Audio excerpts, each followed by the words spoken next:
Bom, hoje o nosso tema é sobre Ibeji, os gêmeos celestiais.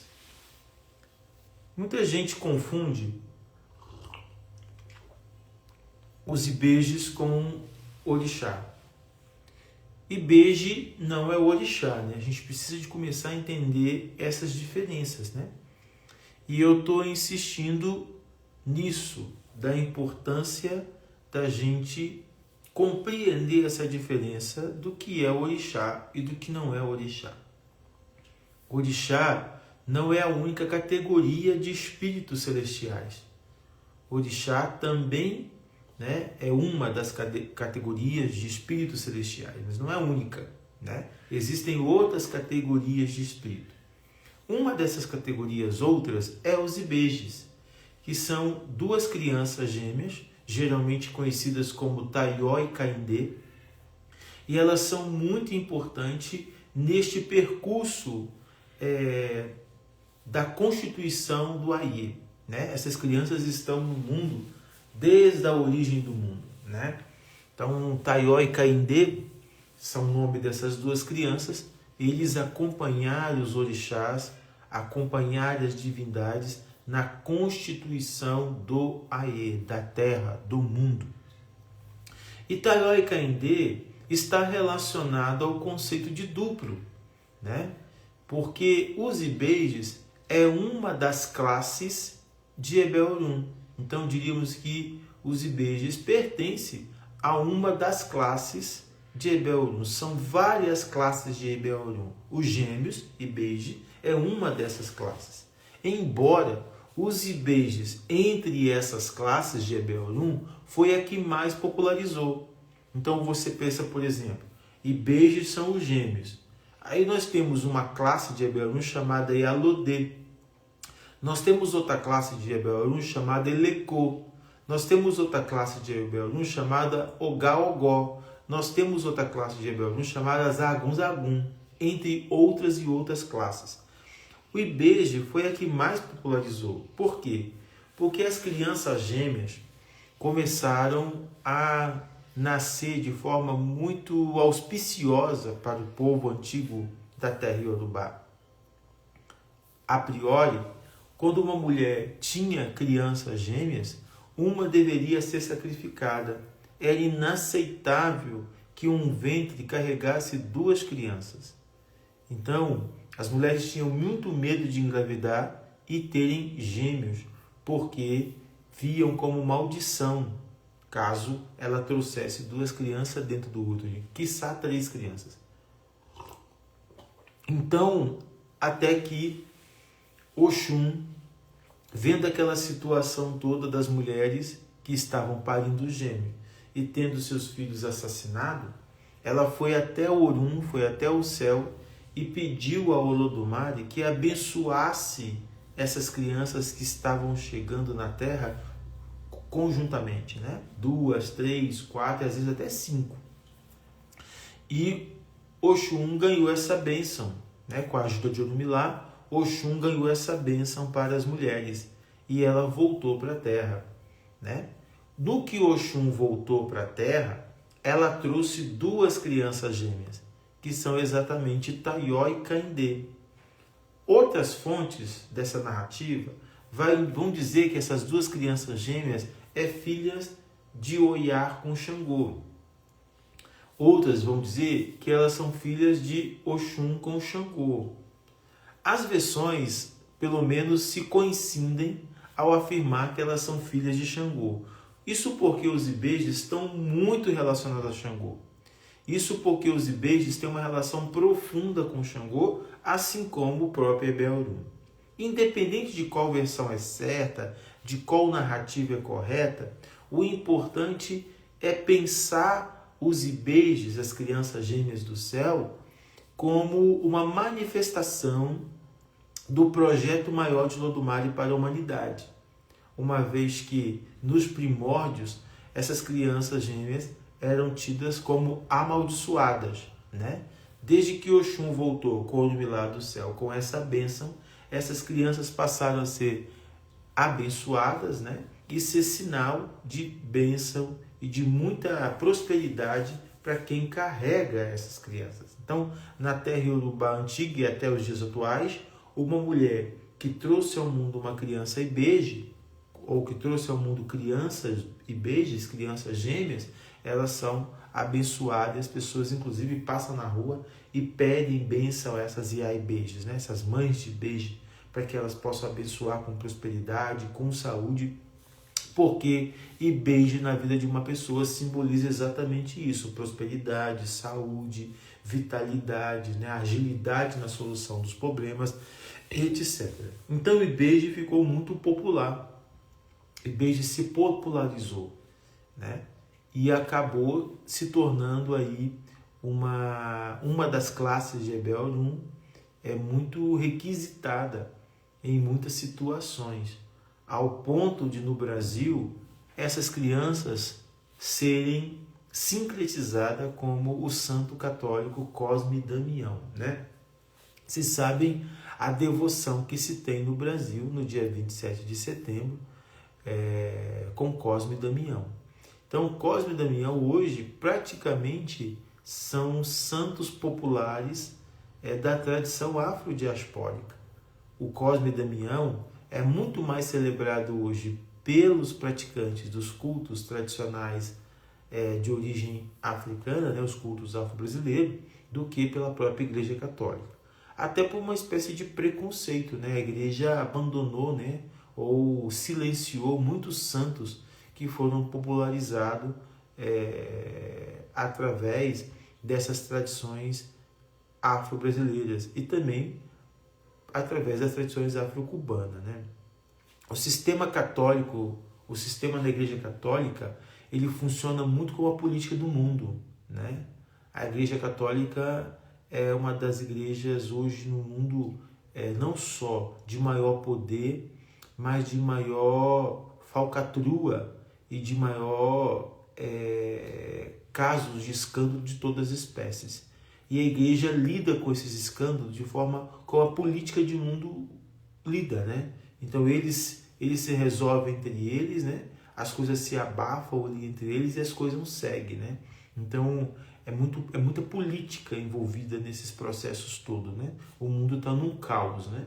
Então essa investidura em torno desses santos, esses santos foram praticamente esquecidos ou silenciados exatamente porque eles estão associados às práticas africanas e afro-brasileiras, sobretudo na diáspora de Cuba, do Brasil, onde a popularidade desses santos é muito grande, como, por exemplo, além de Cosme Damião, como, por exemplo, Santa Bárbara, né? É outro santo que é muito popular para os praticantes de cultos tradicionais afro-brasileiros e afro-cubanos. Outro santo muito popular é o próprio São Jorge, né? São santos que foram popularizados pela tradição afro-brasileira. Então, eles são esquecidos ou são silenciados, ou os seus festejos não são mais tão importantes para a Igreja Católica. A gente vê nisso uma espécie de racismo cultural, né? Um racismo que tem como finalidade subjugar tradições subjugadas, né? Como são as tradições populares afro-brasileiras no nosso território nacional. A gente conseguir ler isso pelas minúcias é muito importante, porque a gente entende o quanto o esquema de mundo, as estratégias de mundo, elas tendem a influenciar o nosso olhar, a nossa capacidade de compreender as coisas. No entanto, esses festejos de Cosme Damião, de São Jorge, de Santa Bárbara, ainda muito relacionado às tradições afro-brasileiras, continua se valendo, né? Essas festas continuam ganhando relevância muito grande, né? No dia de Santa Bárbara, um grande festejo para Iansã ocorre. No dia de São Cosme Damião, um grande festejo para Cosme Damião ocorre. E no dia de São Jorge, né, um grande festejo para Ogum ocorre, né? Assim como os festejos de Iansã no dia de Santa Bárbara. E de Ibeja, né? Porque Cosme Damião está associado aos Ibejes, a essas crianças gêmeas, que foram popularizadas no Brasil, como estava dizendo, através desses santos católicos chamados São Cosme e São Damião, né? O Brasil tem uma devoção popular muito forte às crianças e beijos, através desse culto a Cosmo Damião, através dessa crença a Cosmo Damião, que foi, sobretudo, imortalizada nos terreiros de Umbanda, mas também nos terreiros de Candomblé. Nos terreiros de Candomblés antigos, existia essa devoção popular também a Cosmo Damião, né? Então, houve um período ali nos anos 80, nos anos 90, de reafricanização do Candomblé, né? Sobretudo depois que Mãe Estela de Oxóssi, a Elorixá imortal, que foi durante muitos anos e a Elorixá do Ilê-Axé ao Pó Forjá da Bahia, ela morreu há 3 anos atrás. Ela, no final dos anos 70, ela lançou um manifesto chamado Santa Bárbara de Noé-Iansã. Agora vocês vejam, até os anos 80, até o final dos anos 70, nos anos 80, os terreiros de Candomblé da Bahia eram profundamente sincréticos. Todos os terreiros tinham imagem de santos, todos os terreiros praticavam esse sincretismo. Isso até os anos 80. Isso até os dias de hoje, mas até o final dos anos 70, nos anos 80, isso era muito forte. No final dos anos 70, essa Elorixá, Mãe Estela de Oxóssi, ela lançou um manifesto na Bahia chamado Iansã, Santa Bárbara de Noé-Iansã. Esse manifesto deu muito o que falar. Muitas mães de santos na Bahia não aceitaram esse manifesto. Outras e outros, né, pais de santos, babalorixás e elorixás, aceitaram. E desde então, começou-se um processo de reafricanização do candomblé. Esse movimento consistiu em retirar as imagens de santo de dentro dos terreiros, mas muitas comunidades não aceitaram isso, inclusive o Ilê-Axé Gantuá, né? A casa de uma menininha do Gantuá, que até os dias de hoje, no dia de Corpus Christi, celebra uma missa e tem um calendário sincrético muito, muito fortuito ainda e uma devoção ao catolicismo popular, às práticas de catolicismo popular muito forte. Isso não é um problema a grosso modo. Até porque, com essa ideia de reafricanização do candomblé, o tiro parece ter saído pela culatra. Porque após os anos 80, muitos pais de santo, muitas mães de santo, muitas elorixás, muitos babalorixás começaram a fazer um caminho de retorno à fonte, vamos dizer assim, né? Começaram a trazer elementos do culto tradicional iorubá para dentro do candomblé, com o intuito de restaurar a dignidade africana do candomblé. Muitos pais de santo foram à África, né? Foram à Nigéria, né? A terra iorubá, mães de santos também foram, e coincidiu esse período de reafricanização do candomblé com a chegada dos babalaú nigerianos. Isso no final dos anos 70, começo dos anos 80, né? No começo dos anos 80 houve uma grande saga de entrada de babalaôs nigerianos no Brasil. Essas idas e vindas de babalaô nigeriano no Brasil não começou agora.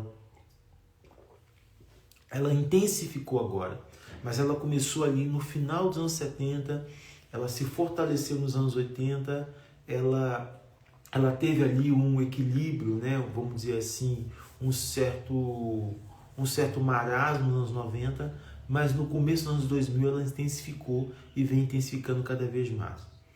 Essa entrada de babalôs nigerianos, essa chegada de babalôs nigerianos no Brasil, ainda nos anos 80, fortaleceu esse movimento de reafricanização do candomblé, né? Como eu estava dizendo, muitos babalorixás, muitas elorixás estavam decididos após o manifesto que rompia com o sincretismo, que rompia com as imagens de santos, que rompia com o devocional católico, estavam decididos em tornar suas comunidades mais africanizadas, né? E para tornar uma comunidade mais africanizada, eles precisavam de se relacionar com africanos da terra iorubá antiga, na atual Nigéria. E com isso, muitos pais e mães de santo, babalorixá e elorixás, não só começaram a ir na Nigéria, como começaram a refazer suas iniciações. Passaram por ritos de Ifá e do próprio orixá. Quando muito, levaram babalaôs para dentro das suas casas para ajudar eles a pensarem essa comunidade, né, os construtos, os ritos, de forma africana. Quando eu falo que o tiro saiu pela culatra, porque essa reafricanização do que já é africano acabou tirando do candomblé um tanto quanto da sua originalidade. Tanto é verdade que no final dos anos 90 e começo dos anos 2000, e isso ainda é forte hoje, houve uma necessidade de um movimento de retorno, não à África, mas de retorno às próprias bases, aos próprios fundamentos do candomblé. Foi quando os próprios candomblecistas começaram a ter aí uma certa aversão aos babalaôs, né? Muitas mães de santo antiga, né? Muitos pais de santo antigo seguem tendo essa aversão, né? Quando falam de Ifá, eles ficam meio que incomodados, porque sabem do que esse movimento instaurado por muitos deles ou por seus mais velhos gerou dentro dessa instituição que é o candomblé. O que eu estou querendo chamar a atenção e o que eu tenho que dizer? Primeiro, não se reafricaniza o que já é africano. Então o candomblé ele é africano na sua origem, né? Por mais que ele seja afro-brasileiro. Ser afro-brasileiro não quer dizer que não é africano.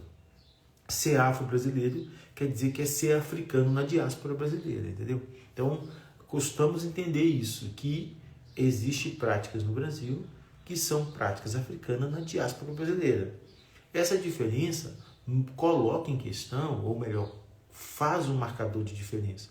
Qual é o marcador de diferença? De que as práticas africanas praticadas na Nigéria, ela tem o seu próprio construto cultural, e as práticas africanas praticadas na diáspora, nas diásporas, seja Cuba, Brasil, México, o Haiti, etc., têm os seus próprios construtos, sua própria maneira. Quando eu falo da própria maneira, é que um culto como é o culto africano, que são cultos de muitas camadas, de muitas facetas, ele acaba ganhando relevos e ganhando traduções muito peculiares nas localidades onde ele se insere, né? E com isso foi o culto de Ibeji, né? Que no Brasil e também em Cuba, lá em Cuba chama Jimagos, né? Se enculturou, né? Se inseriu neste contexto de práticas sincréticas. O culto não perde o seu valor por ele se inserir num contexto de prática sincrética. Porque o que foi o sincretismo? O sincretismo nada mais foi do que uma assimilação cultural e de preservação da tradição. Então, num tempo onde a tradição estava perseguida, os santos serviram de guarda-roupa, né? ou de invólucro, ou de véu, para cobrir a prática originária. Então o santo estava na frente, o santo católico estava na frente, e por trás do santo católico estava a divindade africana, no caso aqui, Yorubá. Então o sincretismo foi uma forma de resistência e de preservação da tradição. Então ele foi muito importante para um contexto de perseguição, de aprisionamento, né? As pessoas eram presas porque praticavam esses cultos. Então, os nossos antepassados, para poder preservar e resguardar essas tradições para a posteridade, eles optaram por esconder os nossos orixás, as nossas divindades, por trás desses santos católicos. Eu vejo nisso uma articulação, uma estratégia de ponta poderosa de sobrevivência. Em contexto de perseguição, em contexto de violência, você precisa criar estratégia de sobrevivência. Em contexto de opressão, você precisa criar estratégias de sobrevivência. O que os nossos antepassados fizeram foi criar estratégias de sobrevivência. Então, o sincretismo é uma estratégia de sobrevivência. O sincretismo foi uma forma de preservar tradições em contexto de opressão, em contexto de violência, em contexto de escravidão, que é o mais interessante. Quando esse processo de sobrevivência se instaura, a gente vê instaurado um sistema completamente institucional, o único no mundo, de preservação de tradições. Então, o que o candomblé é? O candomblé é uma instituição de preservação de tradição. A gente precisa muito respeitar o candomblé, né? Porque é por onde a gente consegue pisar no chão da ancestralidade e praticar os nossos cultos a orixá, Ifá, as entidades em geral, nesse território brasileiro. É uma questão de herança tradicional mesmo, que todos nós precisamos de preservar, que todos nós precisamos de garantir com toda a controvérsia que isso se impõe. Porque, no fundo, todos nós somos candomblés. todos nós que praticamos cultos tradicionais africanos e afro-brasileiros no Brasil somos candomblés. Por quê? Porque o termo candomblé está relacionado a uma instituição muito poderosa, muito forte, de preservação, de manutenção de práticas africanas de origem diversas, não só Yorubá, Nagô, mas também Banto, né, de origem angolana e Congo, e também Jeje, de origem do Togo, do Ghana e do Benin. Então é importante a gente entender que esse sistema, ele preserva, essa instituição, ela preserva sistemas civilizatórios em território brasileiro. Tá? Então isso é muito importante para nós. Os Ibejes ganhou popularidade no Brasil, como eu estava dizendo, com o culto de Cosme e Damião, que até os dias de hoje é muito forte. Né? Quando eu era pequeno, isso era muito mais forte do que hoje. E eu fui verificar em que sentido era muito mais forte. Não é que era menor ou maior. Quando a gente é criança, o tempo é mais pausado. Quando a gente é criança, o tempo é mais lento. Quando a gente se torna adulto, o tempo fica mais rápido, né? Por isso que a sensação de morte, a sensação de final de ciclo e final da vida vai se aproximando também mais da gente. É porque como o tempo fica mais rápido para a gente não vê a vida com a mesma leveza que as crianças vê, né? Quando eu era criança, as férias demoravam uma eternidade, né? Porque o tempo rítmico de uma criança é lento, né? Pausado, então é eterno, né? Quando a gente é adulto, as férias passam rápido, os dias passam rápido e tudo passa muito rápido, porque a gente percebe o tempo numa velocidade atroz, né? E tem a ver com nossos medos, com as nossas ansiedades, com as nossas contingências, né?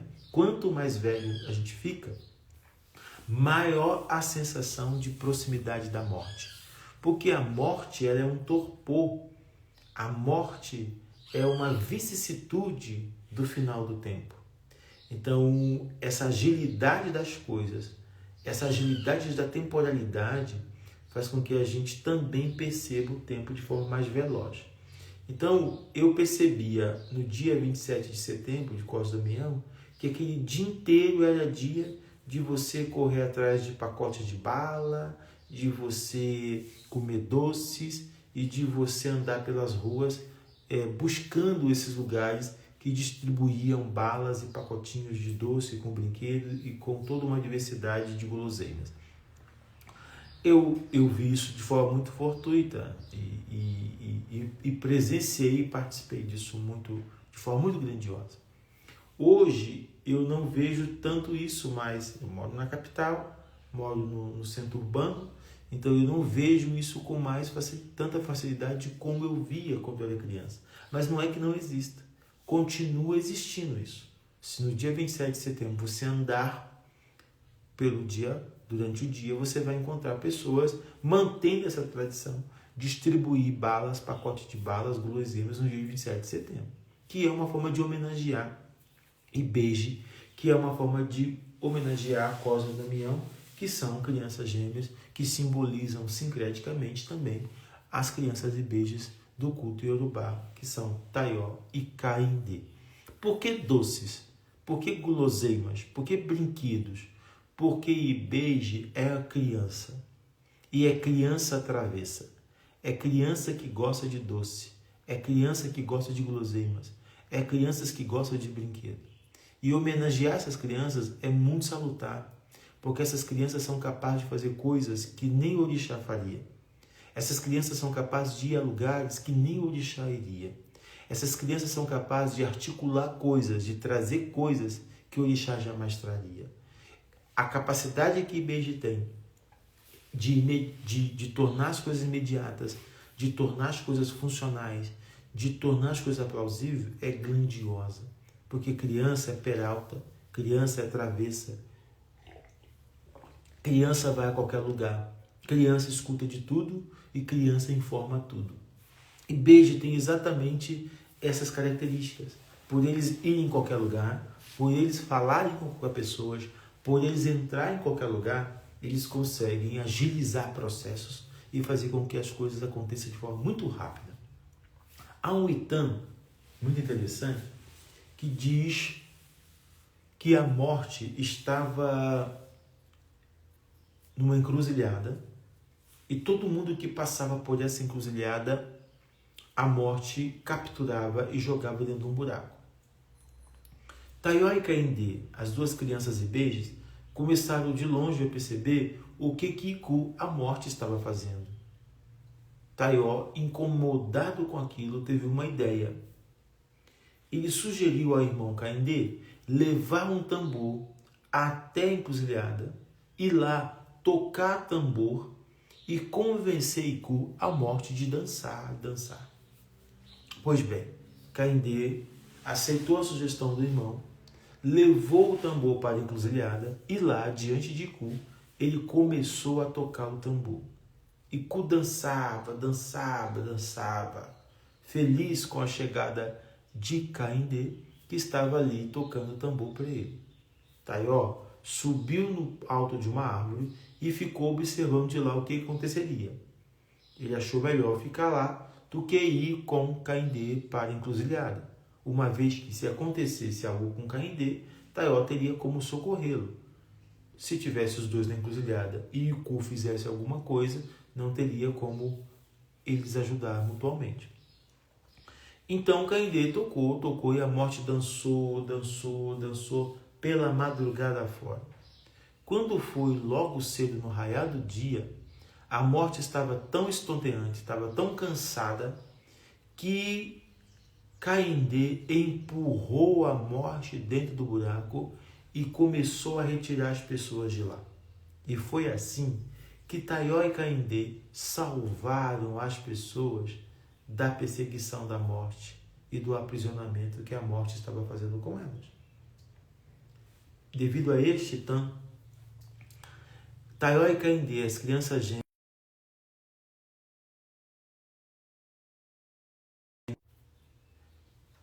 Ibeje é muito salutar para socorrer pessoas que estão em situações de perseguição, em situações à beira da morte, em situações de aprisionamento, ou que estão no leito de hospital, elas não conseguem sair do hospital, né? Então muitas pessoas recorrem a Ibeje para que Ibeje ajude, ou para que Ibeje dê agilidade para que as pessoas saiam dessa situação e voltem à sua vida normal.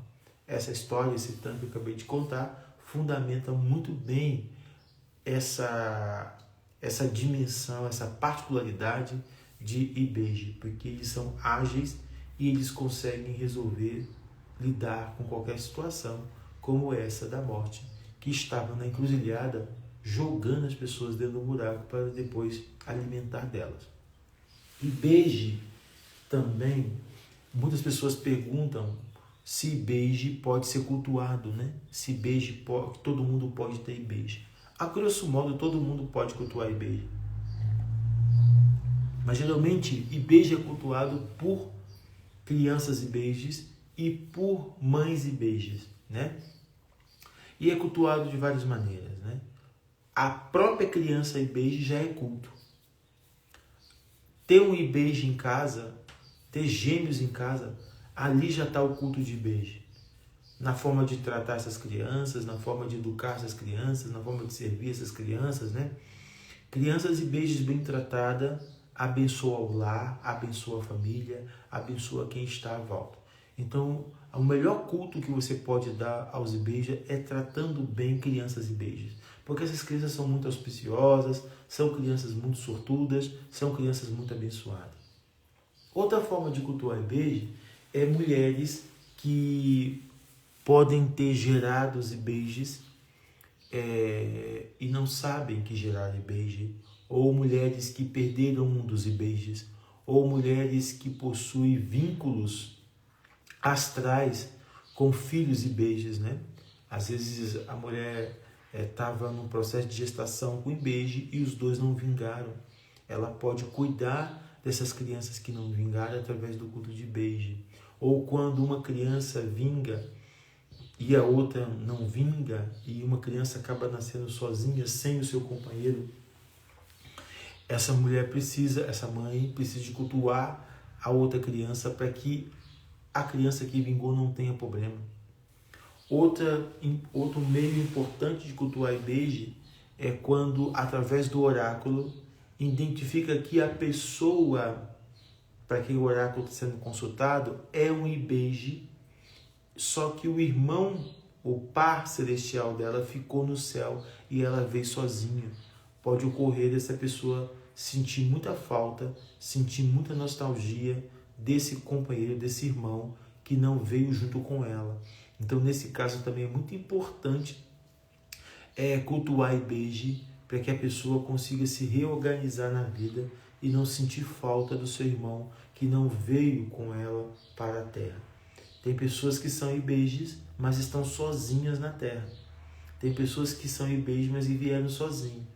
Nem é um caso do irmão ter morrido, né? Porque tem casos onde a criança não vinga e tem casos onde a pessoa vem sozinha, mas ela carrega essa duplacidade, né? Essa dualidade, essa relação dual com um outro par que não veio com ela para a Terra, né?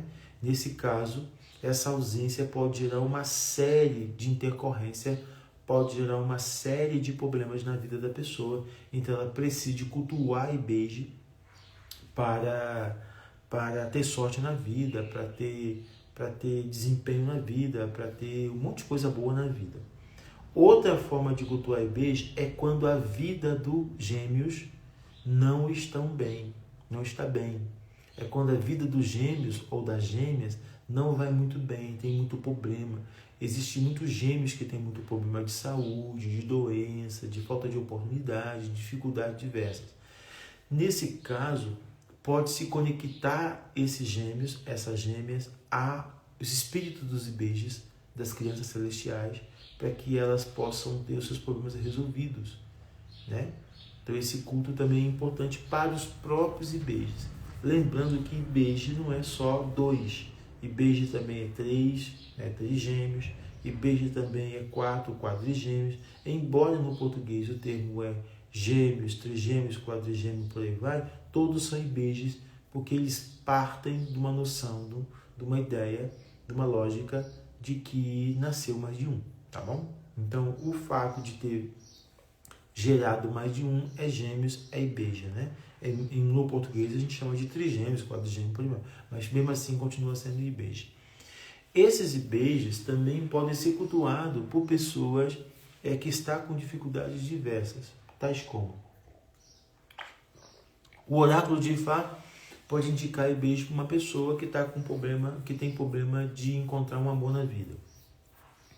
O oráculo de Ifá pode indicar Ibeji para uma pessoa que não consegue parar num trabalho.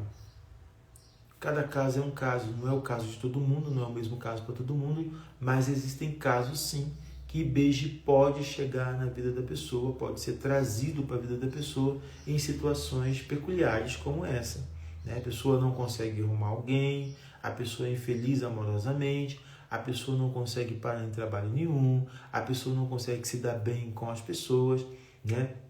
O oráculo do Ifá pode identificar nisso uma questão relacionada a esse duplo, né? a esse doble astral, né? Porque todos nós temos um duplo astral, todos nós temos um gêmeos no céu, ou todos nós temos uma maquete no céu. Nós temos o nosso duplo celestial, nós temos os nossos gêmeos, o nosso par no céu, né? Então, muitas das vezes, você resolve esse conflito também com Ibeji, também com o culto a Ibeji, que, como eu dizia, é um culto relacionado a Ebe-Orum, que a gente vai falar amanhã, para poder entender melhor o que é essa dimensão da dualidade ou do duplo celestial, né? O que está em cima está embaixo, o que está embaixo está em cima. Então, da mesma forma que eu estou aqui, eu tenho um duplo no céu, que é o meu doble, que é o meu Ibeji, que é o meu companheiro celestial, que é a minha companheira celestial, tá bom?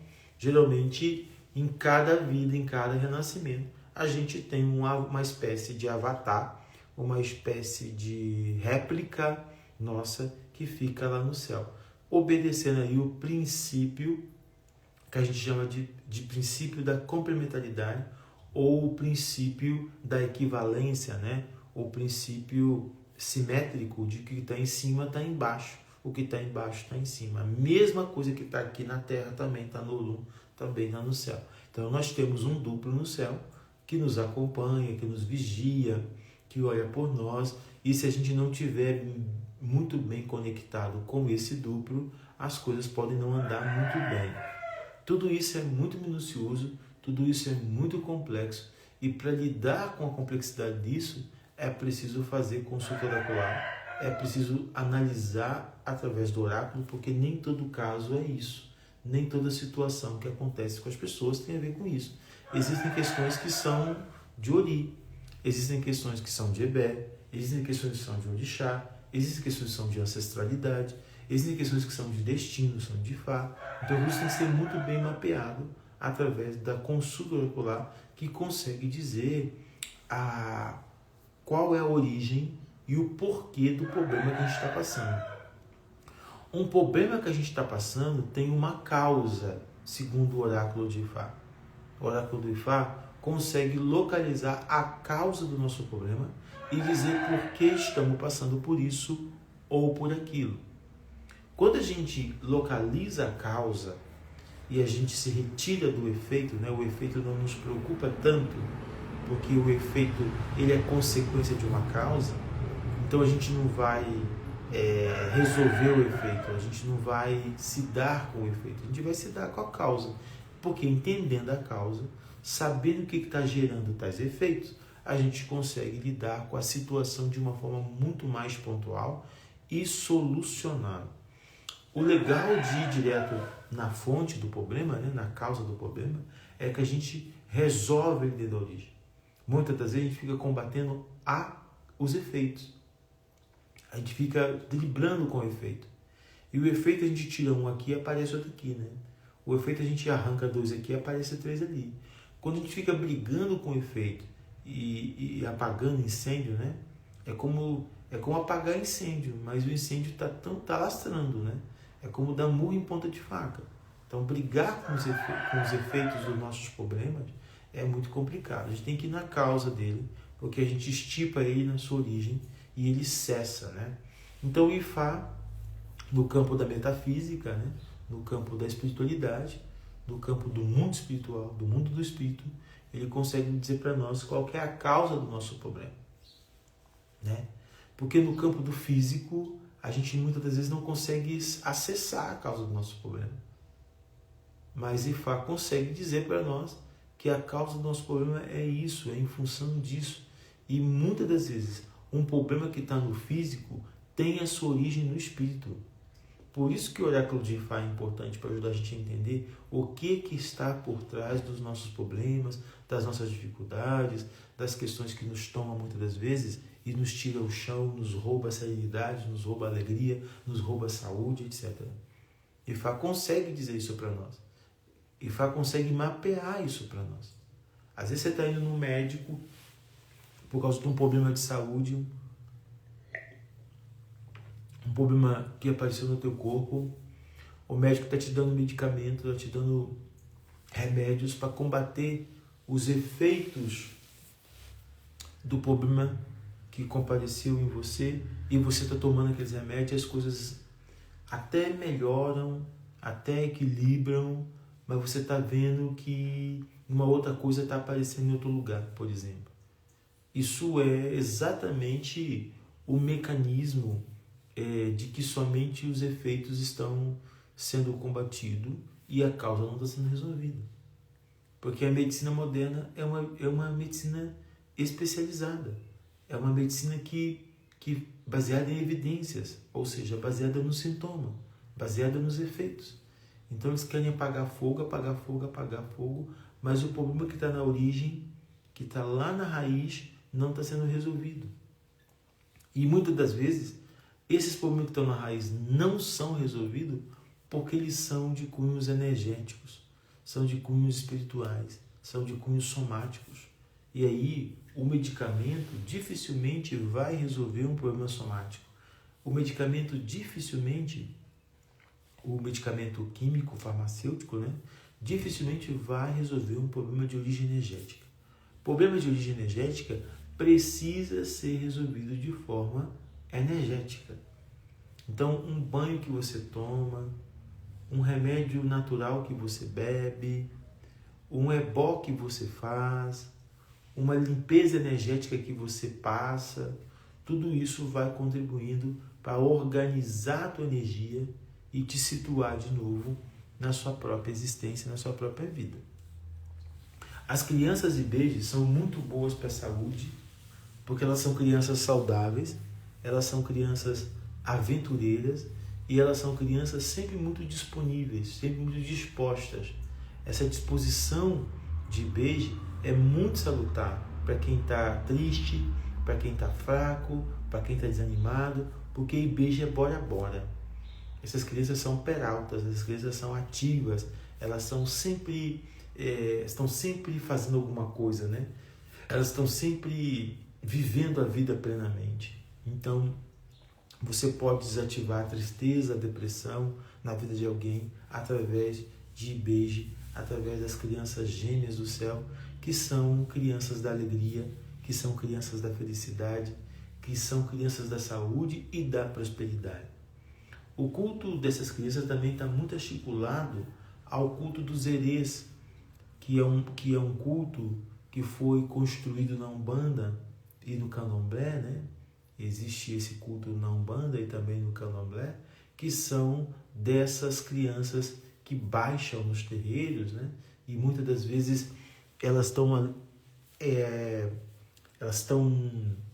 conectadas com o Iaô, com o iniciado, né? E elas acabam representando aí a face infantil do próprio orixá do iniciado. Essas crianças chamadas de herês, né? O termo herê quer dizer exatamente isso, né? Infantil, criança, vamos dizer assim, também tem uma relação com o IBEJ e com o próprio Ebeldan, né? Então, o herê seria a nossa faceta ou a nossa criança interior, né? O herê, numa dimensão espiritual, seria essa parte selvagem de nós mesmos, essa parte primitiva de nós mesmos, desocupada de qualquer legalidade, de qualquer dogmatismo, de qualquer repressão, porque o herê representa a faceta primitiva de nós, a faceta infantil de nós, né? Então é uma memória que a gente tem dessa criança interior que habita dentro de nós, né? Então eles também têm relações com esse culto relacionado às crianças celestiais. Tanto o culto de Ebelrum, que é o culto que abriga essa espiritualidade infantil, né? Que abriga essa herança infantil, essa herança pura que todos nós carregamos, né? E esses herês foi elaborado, esse culto aos herês foi elaborado no Brasil como alternativa também de preservação dessa grande tradição dos espíritos infantis, dos espíritos celestiais, que é cultuado na terra Yorubá através do culto de Ebelrum, do culto de IBEJ, do culto de Coricotô, né, que são as crianças abandonadas, as crianças que estão perdidas, né, e de uma série de eguns que estão desencontrados. Existem muitas crianças perdidas, muitas crianças assassinadas nas ruas, né? Muitas crianças abandonadas nas ruas, né? Muitas crianças que foram abandonadas e perdidas na rua e que morreram morando na rua, né? Então existem esses eguns de ruas, existem esses eguns infantis da rua que é muito forte e que se desdobra aí também nos cultos da Umbanda e Quimbanda através dos Exumirim, né? Que muitas das vezes é representado também com essa faceta infantil e peralta.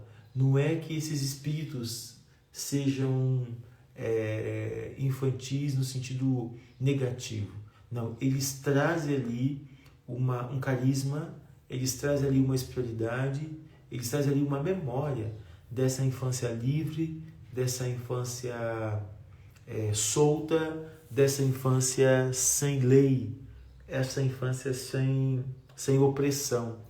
Então, muitos dessas entidades que se reporta a esse culto infantil, a esse culto celestial, a criança interior, né? A nossa herança da fase da criança, ele se presentifica, esses cultos, nas tradições diversas, seja africana, seja afro-brasileira e até mesmo em outras diásporas da América. O legal de tudo isso, desses cultos dos gêmeos e também da própria faceta infantil como herança, como memória, é que essas entidades, esses espíritos, né, infantis, têm a força, têm o poder de devolver para nós a pureza da vida. O que é a pureza da vida? É a capacidade de entusiasmar-se com o mundo, de vislumbrar-se com as coisas como elas se fossem únicas. A criança tem isso. Quando ela vê uma coisa pela primeira vez, ela vislumbra. Quando ela tem um entendimento de uma coisa que é nova para ela, ela vislumbra. Então, essa faceta infantil em nós, e esses espíritos nos recordam muito bem isso, reativa, né? Ativa novamente esse vislumbre de mundo, esse vislumbre das coisas, essa capacidade da gente se encantar diante das coisas, né? O adulto, ele perde o encanto, né? O adulto para de encantar, a criança se encanta, a criança se vislumbra, e isso é muito positivo, porque o encanto, o vislumbre mantém a gente vivo, mantém a gente inteiro. Então, cultuar os espíritos infantis é uma forma da gente se manter inteiro. Cultuar os espíritos infantis é uma forma da gente manter erguido e manter essa memória saudável da nossa criança interior. Então, tanto o culto de Ebel-Unum, que eu vou falar melhor amanhã, como o culto dos Ibejas, como até mesmo o culto aos espíritos infantis, como Erê, Exus Mirins, etc., é uma forma da gente manter essa conexão, esse vislumbre diante da vida, diante da existência, diante de nós mesmos. Porque quem perde o seu vislumbre, quem perde o entusiasmo, paralisa a vida. Quem mantém o vislumbre, quem mantém o entusiasmo, mantém a vida erguida. Então, que a gente possa aprender com esses espíritos infantis, Erês, Ibejas, Ebel-Unum, etc., a manter a nossa vida erguida, manter a nossa vida entusiasmada, manter a nossa vida cheia de vida e de alegria, porque é essa herança, é essa conexão com a nossa criança anterior, com a nossa pureza originária, que mantém a gente encantado, que mantém a gente vislumbrado e que mantém a gente carregado, cheio de prazer pela vida e pelas coisas da vida. Que o espírito das crianças gêmeas, que os Ibejas e que todas as crianças gêmeas que existem no mundo possam manter esse entusiasmo da vida, esse encanto da vida para nós. Ao encontrar uma criança Ibeja, ao encontrar Ibejas gêmeos, que você possa saudar o mistério divino e se alegrar diante desse mistério divino, que faz com que essas crianças sejam crianças abençoadas.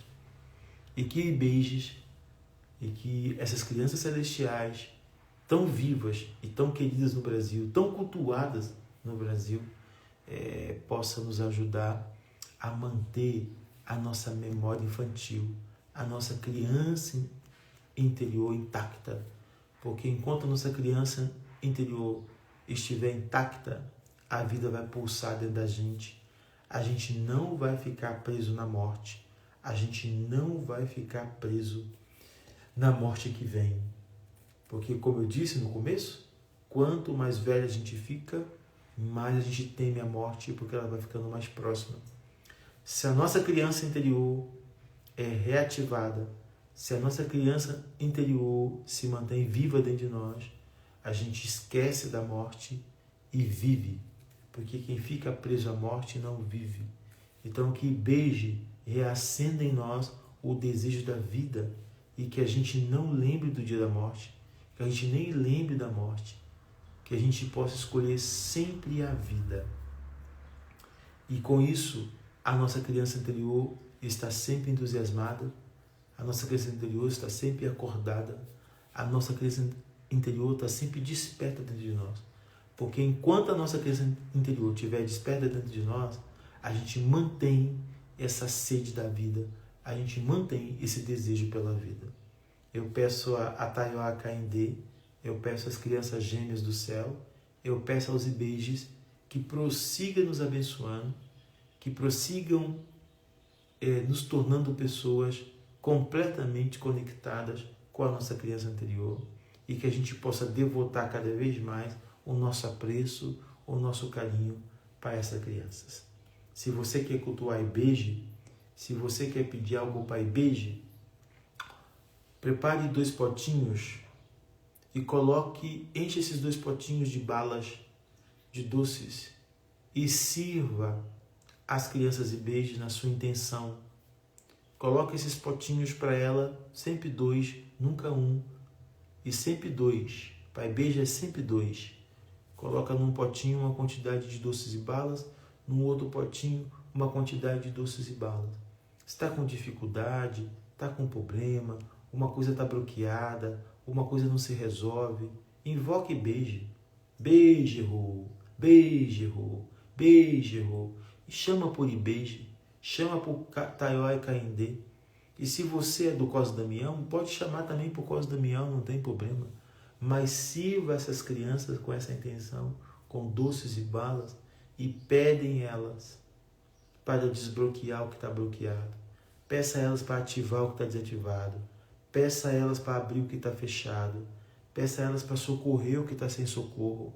Peça a elas para vir a te ajudar, te auxiliar em questões das mais diversas.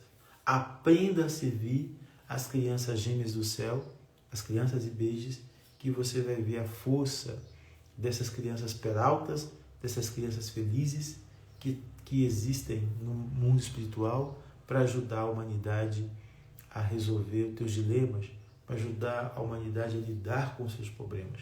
Assim como Ibeje libertou as pessoas do cativeiro da morte, do aprisionamento da morte, que Ibeje liberte você do seu cativeiro, do seu aprisionamento, daquilo que está te incomodando, daquilo que está te fazendo infeliz. E nunca esqueça, Ibeje gosta de ser agradado. Ibeje gosta de agradabilidades. Então, agrade Ibeje com doces e balas, refrigerante. Eles gostam muito de Fanta. Fanta é o que o Ibeje mais gosta. Se você quer dar uma bebida para Ibeje, dê Fanta. Prepara 2 potinhos de doces e bala e coloca uma garrafinha daquela pequenininha de Fanta, 2, não uma não, 2 para eles e deixa ali.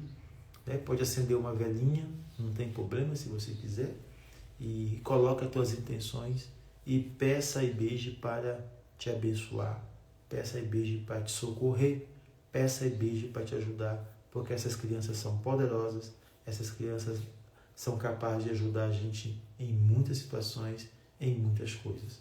Eu vou terminando por aqui, eu encontro vocês amanhã, terça-feira, para a gente falar de Ebel-Orum, e continuar esse papo que nos conecta com essas divindades infantis que são muito importantes para nós, que são muito importantes para o nosso emocional, que são muito importantes para nossas vidas, tá bom? Eu continuo esse papo amanhã. Até lá, abraço, uma ótima segunda-feira. Tchau, tchau.